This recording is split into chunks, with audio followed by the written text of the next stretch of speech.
What up, peeps? KgDrifty's in the building. I'm here to bring you guys some Last of Us Remastered tips and strategies. In today's video, I'm going to be giving you guys tips on how to get through all the weeks on the multiplayer. So without further ado, let's jump straight into the video. Now, starting off with the missions. Now, for many people who are new to The Last of Us, who have never played The Last of Us, who just now getting started or who are having difficulties on getting to the full weeks on The Last of Us and you're trying to get platinum on the game, or in general, if you're trying to level up, this is the video that I'm going to give you guys an extremely informational guide on the missions that you can do in order to get it faster, so it won't be as difficult and as hard for many people, and it won't be as hard for you. But going down, different missions and objectives get you closer in your weeks to keep your population. Now, some of them are difficult than others, but the ones that I recommend doing is downing enemies, healing the teammates, and on top of that, give crafting items and downing people with the revolver. Now, listen, when it comes down to most of those, I do recommend using the healing teammate. Use the heal teammate mission mostly towards the end of the weeks. When you get towards the 8th to the 9th to the 10th weeks, I do recommend using that, just because it's probably one of the most easiest challenges that you can do in The Last of Us, because every teammate needs to get healed when they're on low health. And on top of that, every time that you're healing them up, each time that as their health, the lower their health and the more that you're healing them, the days go by, the points go up for you with that challenge. So it makes it a lot easier. That's why I do recommend using that mission towards the end, when you're towards the end of your weeks, just because it's such an easy task to do.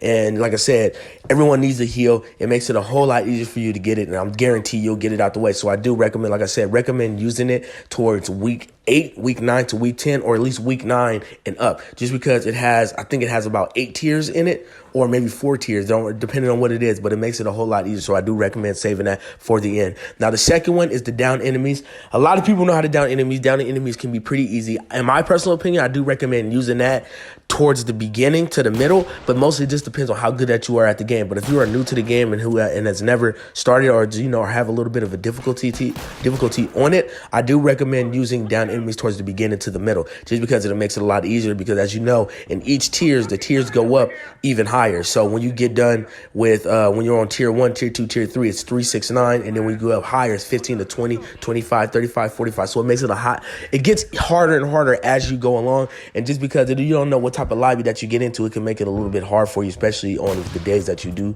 be on and on how much you do play. So I do recommend using that towards the middle to the beginning. So probably the first day or the first week, or maybe use it towards the 2nd to 3rd week, or 4th to 6th week.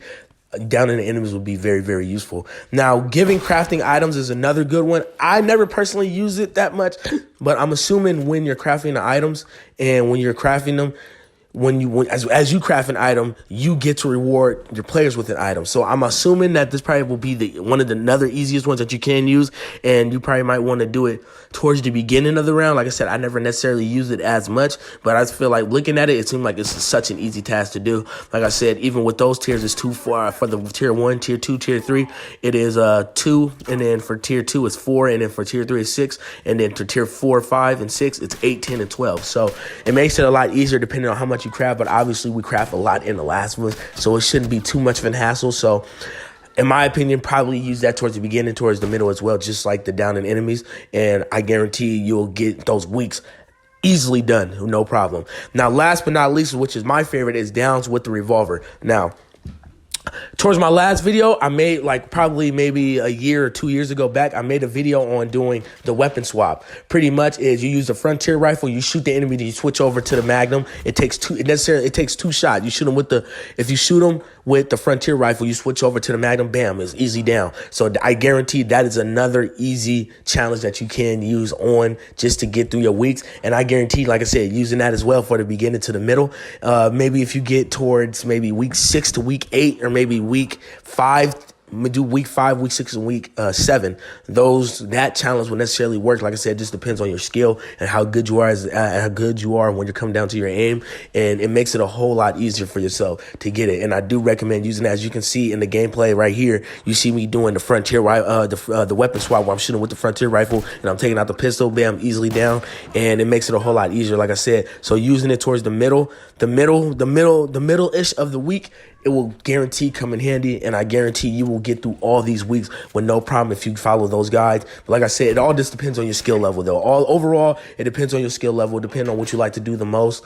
Necessarily, in my opinion, I would think that getting people with when you're calling out the enemies, when you're marking them, that'd probably be the worst one, because people use convert training, so it makes it a lot harder for you to do that. I personally thought that was the easiest one, but it's not, because people use convert training, and it makes it a bitch to get through with it. But there you guys have it. Those are my tips to get you to week 12. And if you're trying to get platinum or anything like that, these tips will help you out tremendously. Follow them, use them for your advantage, and I guarantee you will get to week 12 with no problem. But I hope you guys enjoy it. More great videos coming soon. If you enjoyed this video, give this video a big thumbs up. Subscribe if you have not already. More great videos coming soon, and I'll see you guys in the next one.